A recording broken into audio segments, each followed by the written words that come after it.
Hello students, நம்ம இன்னைக்கு இந்த வீடியோவில் என்ன பார்க்க போகிறோம்னா எக்ஸசைஸ் 11.2ல் உள்ள கொஸ்டின்ஸ் பார்க்க போகிறோம். கொஸ்டின் நம்பர் 1ல் என்ன கொடுத்துருக்காங்கன்னா, which of the following are in inverse proportion அப்படின்னு கேட்டிருக்காங்கம்மா. ஸோ முதல்ல இன்வர்ஸ் ப்ரொபோர்ஷன்னா என்னான்னு கேட்டுக்கோங்க, சரிங்களா? இன்வர்ஸ் ப்ரொபோர்ஷன் மீன்ஸ் ஒரு வேல்யூ வந்து இன்க்ரீஸிங் ஆகும், அதே நேரத்தில் இன்னொரு வேல்யூ டிக்ரீஸிங் ஆகும்.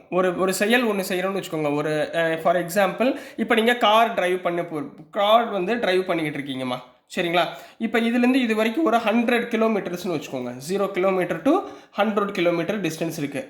நீங்கள் இங்கேருந்து பைக்கில் என்ன பண்ணுறீங்க, எடுத்துகிட்டு ரன் பண்ணி ஓட்டுறீங்க. இப்போ பைக் எடுத்துகிட்டு ஸ்பீடாக நீங்கள் போய்கிட்டே இருக்கும்போது உங்களுக்கு ஸ்பீடு இன்க்ரீஸ் ஆக உங்களுக்கு எது டிக்ரீஸ் ஆகும்? இந்த கிலோமீட்டர் டிஸ்டன்ஸ் என்ன ஆகும்? டிக்ரீஸ் ஆகுமா? அப்போது நீங்கள் ஸ்பீடு அதிகமாக உங்களுக்கு எது டிக்ரீஸ் ஆகுது? இந்த கிலோமீட்டர் டிக்ரீஸ் ஆகுது. இந்த மாதிரி ஒரு வேல்யூ இன்க்ரீஸிங், ஒரு செயல் செய்யும்போது அதில் ஒரு வேல்யூ இன்க்ரீஸ் ஆகி இன்னொரு வேல்யூ டிக்ரீஸ் ஆச்சுன்னா அதைத்தான் என்ன சொல்லுவோம்னா இன்வர்ஸ் ப்ரொபோர்ஷன் அப்படின்னு சொல்லி சொல்லுவாங்கண்ணா. உங்களுக்கு புரிஞ்சா இன்வர்ஸ் ப்ரொபோர்ஷன்னா என்னன்னு டெஃபினிஷன் புரிஞ்சுங்களா? ஸோ இதை வச்சு உங்களுக்கு என்ன சொல்லியிருக்காங்க, ஒரு 5 சப்டிவிஷன் கொடுத்துருக்காங்கம்மா. அந்த 5 சப்டிவிஷனில் உள்ள கொஸ்டின்ஸ் வந்து எது எது இன்வர்ஸ் ப்ரொபோர்ஷனில் இருக்குது அப்படின்றத கேட்டிருக்காங்க. இதில் கொஸ்டின் நம்பர் 1 என்ன கொடுத்துருக்காங்கன்னா, the number of workers on a job and the time to complete the job. இப்போ நல்லா இதில் புரிஞ்சுக்கணுமா, டு கம்ப்ளீட் த ஜாப், சரிங்களா? இப்போ இங்கே என்ன கொடுத்துருக்காங்க, the number of workers on a job. இப்போ ஒரு வேலை நடக்குதுக்கண்ணா, இதில் வந்து நிறைய ஒர்க்கர்ஸ் வந்து வேலை பார்த்துட்டு இருக்காங்க. 10 ஒர்க்கர் வேலை பார்க்குறாங்க. And the time to complete the job, அந்த வேலையை முடிக்கணும். இப்போ ஒரு ஒர்க்கை 10 பேர் சேர்ந்து முடித்தாங்கன்னா அவங்க இப்போ 5 டேஸில் கம்ப்ளீட் பண்ணுறாங்கன்னு வச்சுக்கோங்க. இப்போ அதே ஒர்க்கை 20 பேர் செஞ்சாங்கன்னா உங்களுக்கு என்ன ஆகும்? டேஸ் வந்து உங்களுக்கு 5 டேஸில் முடிக்கிறது என்ன ஆயிரும்? 2.5 டேஸ்லேயே கம்ப்ளீட் பண்ணலாமா? அப்போது உங்களுக்கு நம்பர் ஆஃப் ஒர்க்கர்ஸ் அதிகமாக உங்களுக்கு டைம் என்ன ஆகும்? முடிக்கிற வேலை முடிகிறது என்ன ஆகும்? கம்மியாயிட்டே போகுமா? அப்போ இது எந்த இப்போ ஒன்று வந்து இன்க்ரீஸ் ஆச்சுன்னா ஒன்று டிக்ரீஸ் ஆகுதா? அல்லது வேலை இன்க்ரீஸ் ஆச்சுன்னா ஒர்க்கர்ஸ் டிக்ரீஸ் ஆகிருக்கிறப்ப வேலை பார்க்குறது என்ன ஆயிரும்? இன்க்ரீஸ். இப்போ 2 ஒர்க்கர் தான் இருக்காங்க, அப்போ என்ன பண்ணுவீங்க? நாட்கள் அதிகமாகுமா? அப்போ ஒன்று இன்க்ரீஸ் ஆகுது, ஒன்று டிக்ரீஸ் ஆகுது. ஸோ என்ன எழுதுவீங்க? Yes it is in inverse proportion அப்படின்னு கம்ப்ளீட் பண்ண போகிறீங்க. புரிஞ்சுங்களாமா? ரைட்டுங்களா? Yes it is in inverse proportion முடியும். இதில் கொஸ்டின் நம்பர் 2 கண்ணா, இதில் என்ன கொடுத்துருக்காங்கன்னா, the time taken for a journey. The time taken for a ஜேர்னினா, இப்போ நீங்கள் எங்கேயாவது கொடைக்கானல், ஊட்டி, சிங்கப்பூர், மலேசியா எங்கேயாவது ஒன்று போகிறீங்கம்மா, அதுக்கு வந்து டைம் டேக்கன் எவ்வளோ டைம் ஆகுது, சரிங்களா? And the distance travelled in a uniform speed, right? இதில் ஸ்பீடு இன்க்ரீசிங் ஸ்பீடுன்னு கொடுத்துருந்தா உங்களுக்கு என்ன ஆயிருக்கும்? சீக்கிரம் போய் சேர்ந்துருவீங்க. இப்போ 100 கிலோமீட்டர், 200 கிலோமீட்டர், 300 கிலோமீட்டர் ஸ்பீடுன்னு இன்க்ரீஸ் ஆகிட்டே போச்சுன்னா உங்களுக்கு அந்த டைம் வந்து என்ன ஆயிரும்? போய் சேரக்கூடிய ஜேர்னி கம்மியாயிரும். பட் இங்கே என்ன ஒரு வார்த்தை கொடுத்துருக்காங்க பாருங்கள், யூனிஃபார்ம்னா என்ன அர்த்தம்? 40 கிலோமீட்டர் ஸ்பீடில் போகிறீங்களா, 40 கிலோமீட்டர் ஸ்பீட்லேயே போயிட்டு இருக்குது அப்படின்னா அந்த டிஸ்டன்ஸ் போய் சேர என்ன ஆகும்? ஒரு ஈக்குவல் டைமில் தான் முடியும். இது இன்க்ரீஸ் ஆகவே இல்லை பாருங்கள். யூனிஃபார்ம்னா ஒரே ஸ்பீடு, இன்க்ரீஸும் ஆகலை டிக்ரீஸும் ஆகலை. அப்போது இதுக்கு answer it is not in inverse proportion. Question புரிஞ்சுங்களாமா? அண்டர்ஸ்டாண்ட் பண்ணுங்கள். நீங்கள் அண்டர்ஸ்டாண்ட் பண்ணிங்கன்னா ஈஸியாக புரியும், ரைட்டுங்களா? Subdivision number 3, area of cultivated land and the crop invested. சரி, இதுக்கு அர்த்தம் யோசிங்க. ஏரியா ஆஃப் கல்டிவேட்டட் லேண்ட், ஒரு ஏரியா இருக்குங்கண்ணா, விவசாய நிலம். கல்டிவேட்டட் லேண்ட்னா விவசாய நிலம். இப்போ ஸ்கொயர் ஷேப்பில் இருக்குது. இதில் என்ன பண்ணோம்? நம்ம கிராப்ஸ், இப்போ நெல் போடுறோம்னு வச்சுக்கோங்க. ஃபுல்லாக நெல் போடுறோம். நெல் போட்டு என்ன ஆகுது? வளர்ந்து நம்ம என்ன பண்ணுவோம், அந்த நெல்லெல்லாம் அறுக்கிறோம். அறுத்தா நீங்கள் எவ்வளவு லேண்டுக்கு எவ்வளோ நெல் போட்டிங்களோ அவ்வளோ தானே நம்மளுக்கு கிடைக்கும்.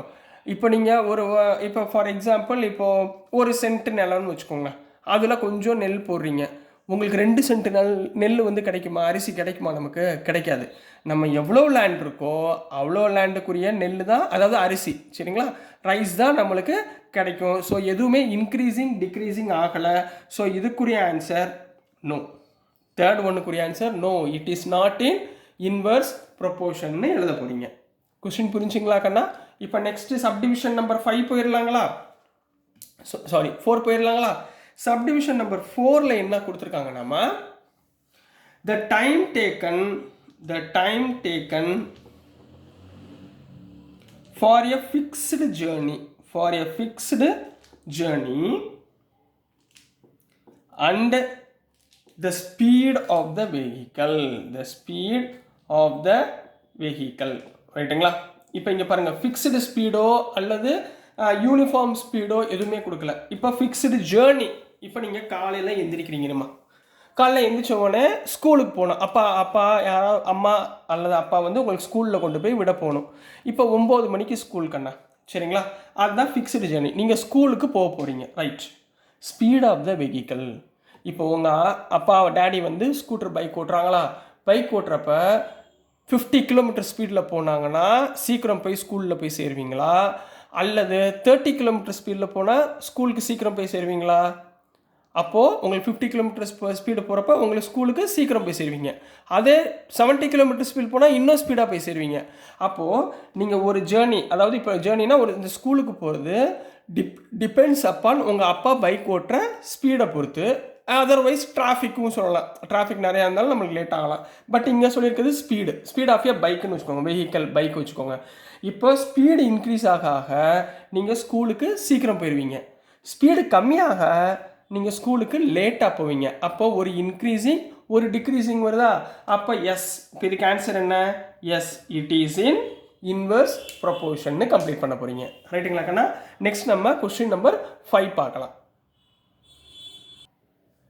ஸோ நெக்ஸ்ட்டுமா சப்டிவிஷன் நம்பர் 5 பார்க்க போகிறோம். சப்டிவிஷன் நம்பர் 5ல என்ன இருக்குன்னா, the population of a country and the area of land per person. சரி, இங்கே வந்து இவ்வளோ பர்சன் தான் இருக்காங்க அப்படின்னு எதுவுமே அவங்க கொடுக்கல.